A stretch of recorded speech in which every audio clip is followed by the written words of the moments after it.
What's going on, everyone? Welcome back to another episode of the JT Sports Podcast. I'm your host, JT, here to give my takeaways from the NFL's divisional round. The Baltimore Ravens beat the Baltimore Ravens once again.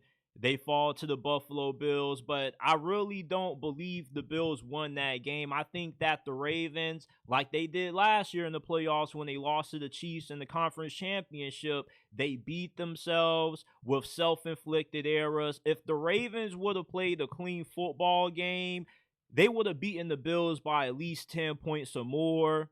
And I just want to get into the Ravens' repeated issue with just not being able to play clean football come playoff time.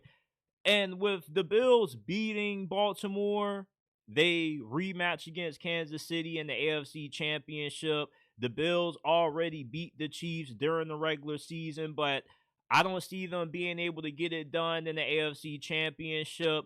The version of Kansas City that Buffalo beat in the regular season is not the version of Kansas City that they are about to see in the conference championship.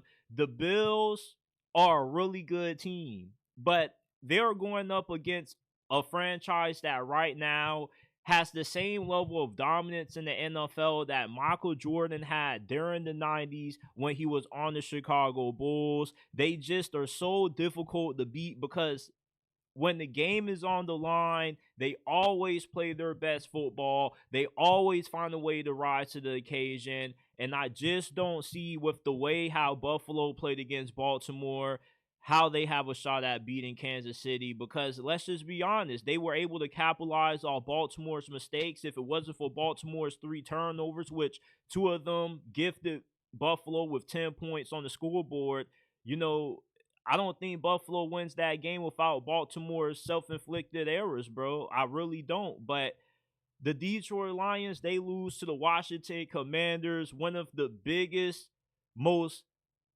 surprising playoff losses in the history of the league. I mean, I don't think anybody could have expected Jayden Daniels to just light up the Detroit Lions the way that he did. Jared Goff imploded. And to me, when it comes to Jayden Daniels, this guy is already a top 5 quarterback. So before we dive into it all, make sure that you smash that like button, subscribe to the channel, hit that bell icon if you're new so you don't miss when we go live and drop new content. Remember, we are not just a YouTube channel. We are a podcast. You can find us on Apple, Spotify, Amazon, wherever you get your podcast from. The JT Sports Podcast is available. And let's dive into it. The Buffalo Bills did not beat the Baltimore Ravens. Once again, the Ravens beat the Ravens when it mattered the most. The only team that could beat Baltimore this year was themselves. And against the Buffalo Bills, they once again got away from who they are. Why did Derrick Henry get anything less than 25 touches in this game? He was supposed to be the closer for Baltimore. Lamar Jackson, in spite of his turnovers, he still played good enough to put the Ravens in position to win this game. You cannot put all of the blame on him. He isn't Mark Andrews. Mark Andrews had an opportunity to tie this game up, send it to overtime, and instead he folded when it mattered the most. When you go to your most reliable player on offense and he doesn't come through for you, you can't put the blame on your franchise QB. You have to put the blame on the entirety of the team. What about John Harbaugh? This is once again another disappointing season because the expectations were championship or bust. And once again, you have another example where you don't have your team playing their best football. Todd Monken, once again, gets away from using Derrick Henry late in the game. You know, just with this team, for some reason, when the lights are the brightest, they just overthink it. They try to be somebody who they're not. Why wasn't we not seeing them run the amount they did against Pittsburgh, against Buffalo this past weekend? Because against Pittsburgh, it seemed like they put more effort on imposing their physicality on them than what they tried to do against the Buffalo Bills. For some reason, when this team gets in the big spots in the playoffs, they always find a way to let themselves down. They always do. They can never stop stepping over their own foot. They did the same thing against Kansas City. Buffalo did not look like they were the better team than Baltimore. And Lamar Jackson, even in spite of his turnovers, he outplayed Josh Allen. Josh Allen did not look like an MVP candidate in this game. He did not look that good. It looked like the Bills were kind of scared to ask Josh Allen to win the game. They looked like they didn't trust him compared to Lamar Jackson, who was doing everything that he could to put his team in position to win. But ultimately, he got let down by the most reliable person on their offense. Even if Rashad Bateman and Zay Flowers were healthy and they played in this game, they still, if they would have asked you if they had to trust anybody on this offense with the opportunity to catch the game-winning touchdown or the 2-point conversion, to send it to overtime, who would they want more in that situation? They would have told you Mark Andrews, because he has came through for them so many years. And for him to not step up in this game, not be able to catch that 2-point conversion, not being able to hold on to the ball, causing a fumble, the Ravens would have won this game if one of their most dependable players showed up. But they didn't. Because Mark Andrews, once again, like the rest of this team, when the lights were the brightest, they were not able to stay true to who they were. It's uncharacteristic to ever see Mark Andrews have a play that bad. At least 2 of them. I mean, fumbles are somewhat forgivable, but drops, I mean, especially in that big of a spot, you got to catch those. The Ravens just did not play like the team that we've seen them play like for the majority of this year. They just don't execute in the biggest moments. They just don't know how to stick with what got them there. They led the NFL rushing yards per game, but when we get into a game against the Buffalo Bills, you know, they aren't putting an emphasis on making sure that they establish the ground game. Buffalo looked like the more physical team. For some reason, the Ravens always got to try to make Lamar Jackson not to be this great passer. We already know that he is, but for some reason, they got to always try to show it. Why not just establish the ground game?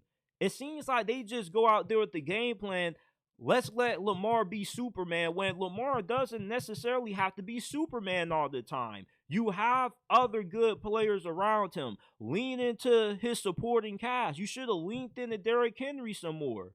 Just like how you should have leaned into the ground game with the running backs you had last year in the AFC Championship. The Ravens did not lose to the Buffalo Bills. The Baltimore Ravens lost to the Baltimore Ravens once again in the playoffs. Bill Belichick, during the regular season, said the only team that can beat the Ravens are the Ravens, and they did it once again in the divisional round loss to the Buffalo Bills with their 3 turnovers, the team not being able to execute in big moments.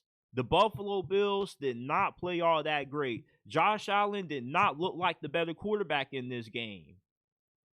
But because Lamar and the Ravens were unable to take care of the ball and they were stepping on their own toes, they gave the Bills the opportunity to potentially end the Chiefs' three-peat.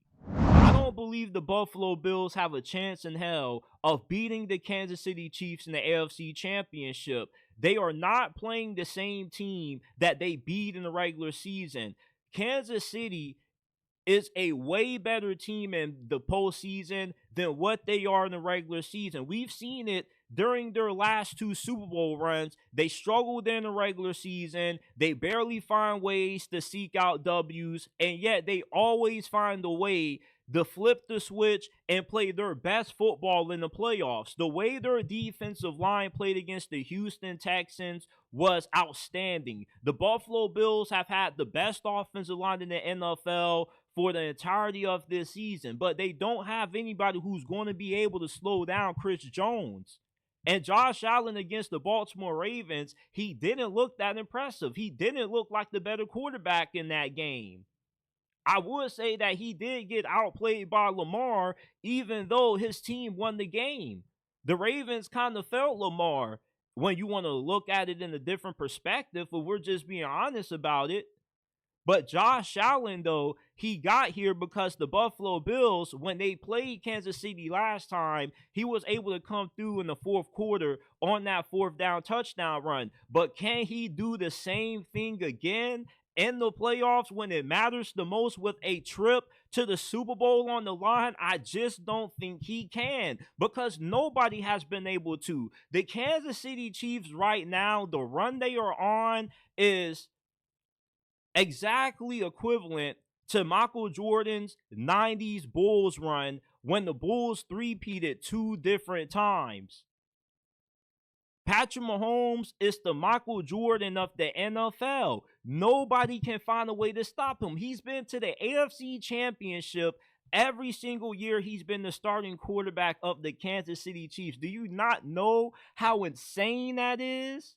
That means that a disappointing season for Kansas City under the Reid Mahomes regime is losing in an AFC Conference Championship. They've came 1 game shy every year he's been the starting quarterback. And Josh Allen and the Bills, just based off what they've done in the past, what makes this team any different this season than what they've been in the playoffs the last couple of years? I don't see that big of a difference. Yeah, you're less talented. You still got the same quarterback, the same head coach. I just don't believe that the Buffalo Bills, when it comes down to it, have what it takes to beat Kansas City. There is a reason why this team is on the brink of being able to accomplish that no other franchise in the history of this league that's been around for so many years has been able to do. And that's three-peat.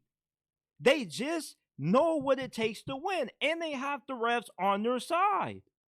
Come on now. How do you expect to be an already great team with the 12th man and the referees? The Buffalo Bills are going to have to just absolutely obliterate Kansas City, because if this is a close game, the Kansas City Chiefs are going to win. They just have a special magic about themselves. They just have the true heart of a champion. And the Buffalo Bills, they really aren't that different from what they've been in years past. They've always had great defenses, and they've always came up short in the playoffs with them because they don't execute when it matters the most. I don't care what they did in the regular season. The Buffalo Bills, even though they have had success against the Chiefs in the regular season in the past, where has that gotten them in the playoffs when they played this team? Nowhere. The Buffalo Bills have shown that every time they play Kansas City when it matters the most in the playoffs, they always are going to find a way to lose. And I do not see that changing. Kansas City, with what they have offensively now, with DeAndre Hopkins, Xavier Worthy, Hollywood Brown, you got Travis Kelce saving his best for last like always. They are a better team than the Buffalo Bills. This is not even the best Bills team that has made it this far in the postseason. They have had way better teams. You know, the first time they played Kansas City, that year's Buffalo's team was better than this one. I just can't see the Buffalo Bills being able to get over the hump this year. The Kansas City Chiefs are going to three-peat. There is nobody in the league that is going to be able to stop this team, just because nobody knows how to win against Kansas City. Nobody has a Patrick Mahomes that when you know the game is on the line and you put the ball in his hands, you know he's always going to call game. Always. This is the Michael Jordan of the NFL. The Kansas City Chiefs right now are the new 90s Michael Jordan's Bulls.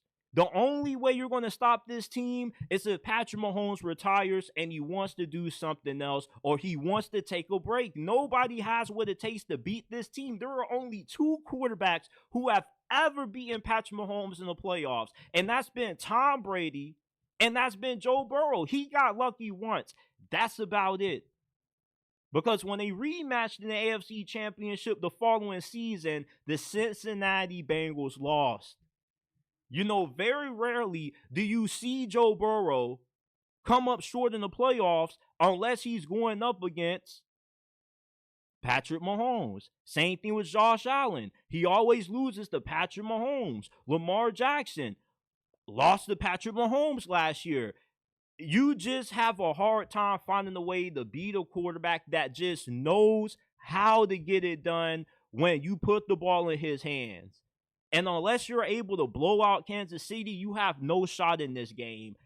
Kansas City's going to the Super Bowl, and they're going to 3. The Detroit Lions now, this probably was their best shot to win the Super Bowl under Dan Campbell, because now you lose your two coordinators, Ben Johnson and Aaron Glenn, who are going to get head coaching jobs this offseason, and you're going to have a hard time finding suitable replacements for both of them. With the injuries that the Lions sustained this season, it was going to be hard for them to make it back this far as what they did last year. But this was their best shot, because the NFC this season is not as good what it's about to be next season. For Dan Campbell to be able to hire two great assistants and you're asking him to do it again is something that's really hard to repeat. And who's to tell if the Lions are ever going to get good enough quarterback play out of Jared Goff in the foreseeable future? Jared Goff showed everybody why he got traded from the Los Angeles Rams for Matthew Stafford in the first place in this loss, because Matthew Stafford always comes through in the playoffs. You saw what Matthew Stafford did in the fourth quarter against the Philadelphia Eagles. At one point, you thought that game was out of reach, and Matthew Stafford put on a masterclass performance in the snow. Who would have ever thought that the Los Angeles Rams, a team from Cali that you would think being in, hotter weather during this time of the year, would be able to have the game offensively that they did in the cold weather on the road in Philadelphia. Matthew Stafford was fantastic. He was sensational against the best defense in the NFL. The Philadelphia Eagles were scared of Matthew Stafford in that game. They had no answer for him. There is no other team in the NFL that has been able to put on the clinic that the Los Angeles Rams and Matthew Stafford did against such a great defense. That being Vic Fangio's defense with Philadelphia. The Detroit Lions this season, with all of the injuries that they suffered, it really derailed how far they truly could have went.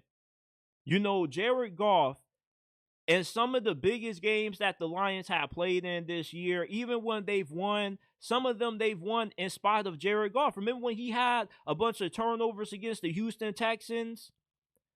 Jared Goff just isn't one of those quarterbacks that you can trust in the postseason. He has a ceiling, and he reached that ceiling under Sean McVay. In Matthew Stafford's first season with the Rams, he won the Super Bowl. The first season after replacing Jared Goff. And that's the thing. Jared Goff is good for Detroit, because Detroit, they're just glad to finally be having success. The Los Angeles Rams, though, they had their taste of almost winning the Super Bowl.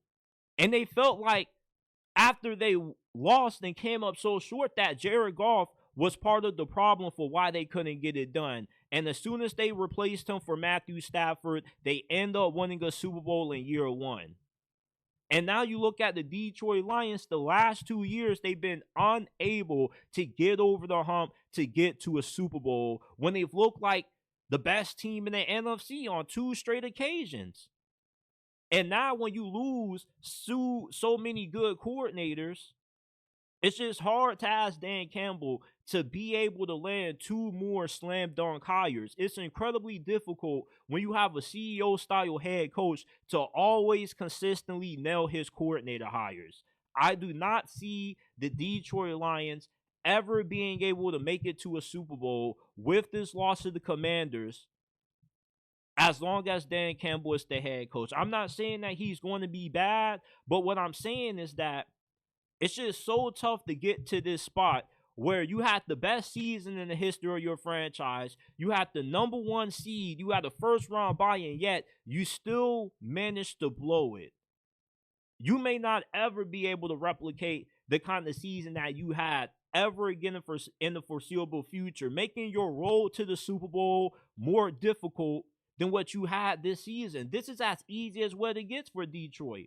With the way Jayden Daniels looks and all the money that they're going to have in cap space during this offseason to improve this team, the Washington Commanders are probably going to be a powerhouse for the next 3-5 years as long as Jayden Daniels is on a rookie deal. The Philadelphia Eagles are going to be better. You know, who knows what the Chicago Bears are going to look now that they just hired Ben Johnson. You know, I just don't see the Detroit Lions ever being able to win the Super Bowl with Dan Campbell as their head coach. Their Super Bowl window has closed with this loss to the Washington Commanders because this is the best season that you ever had. It's going to be hard to hire two good coordinators, and it's going to be hard to have a 15-win kind of season like this ever again, especially with how difficult it is to win in this conference. Jayden Daniels has already cemented himself as a top 5 quarterback in the NFL. He has carried the Washington Commanders, who have been one of the worst-run franchises in the history of sports, to the conference championship game with a bunch of randoms. The only key players that most of you guys can name off the Washington Commanders are Terry McLaurin and Zach Ertz. That's probably about it. Jayden Daniels has played like a seasoned veteran, only being a rookie in the league. He just looks so in command, so in control of Cliff Kingsbury's offense that every time they go for it on 4th down, it seems like they always convert. That's because they trust Jayden Daniels. We've never seen a rookie quarterback look this dominant in the history of the playoffs. This is the best rookie quarterback that we have ever seen enter the NFL. I don't think we will ever see a rookie quarterback perform the way that Jayden Daniels has throughout the playoffs. He has been completely flawless. He's taking care of the football. It seems like he always goes to the right place on 4th down with it. I mean, Jayden Daniels, if they were to have a redraft of last year's quarterback class, the Chicago Bears without a doubt would take Jayden Daniels over Caleb Williams. And right now, with the Washington Commanders going up against the Philadelphia Eagles, if you were to ask me who gives their team the best chance to win, I'm going to tell you that Jayden Daniels gives the Commanders a better chance to beat the Philadelphia Eagles than Jalen Hurts gives the Eagles to beat the Commanders. Jalen Hurts is nowhere as good as what Jayden Daniels is. Jayden Daniels has been able to do way more than what Jalen Hurts has been able to do with way less talent. Imagine if Jayden Daniels had A.J. Brown and Devontae Smith and one of the best offensive lines in the NFL. Jayden Daniels probably would have won MVP. He would have had like 50, 60 touchdowns.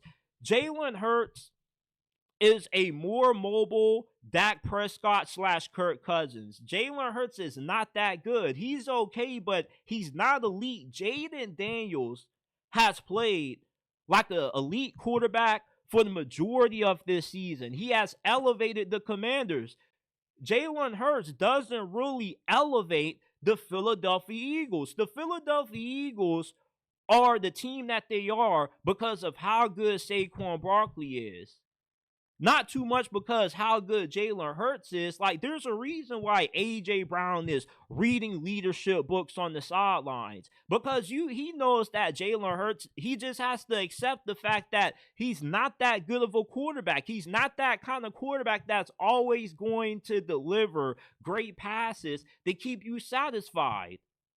You know, when you look at how good Jayden Daniels has been, the fact that everybody now understands how good Terry McLaurin is because of how good Jayden Daniels has been. When you have a great quarterback who truly is able to elevate the team around him, it helps players that have been overlooked for so many years finally get the recognition that they deserve. When you have a good quarterback, Everybody's talking about you because everybody believes that you give your team the best chance to win. The Philadelphia Eagles, if you take away A.J. Brown and you take away Devontae Smith and you take away this great offensive line and you take away Saquon Barkley, Jalen Hurts is not as good. Jayden Daniels is way better with a way worse team than what Jalen Hurts has. If you give Jayden Daniels more and you give Jalen Hurts less, if you were to swap Jalen Hurts and Jayden Daniels situations, Jayden Daniels would be the much better player. And yet, Jalen Hurts wouldn't be nowhere as good as what Jayden Daniels has been this year in his situation. You have certain quarterbacks who elevate the players around him and certain quarterbacks who are elevated by the players around them. Jayden is one that elevates. Jalen is one that needs to be elevated. Jayden Daniels is already one of the 5 best quarterbacks in the league. For him to be this good and not have that good of a team, it's the testament to how good he already is. It is not too early to say this.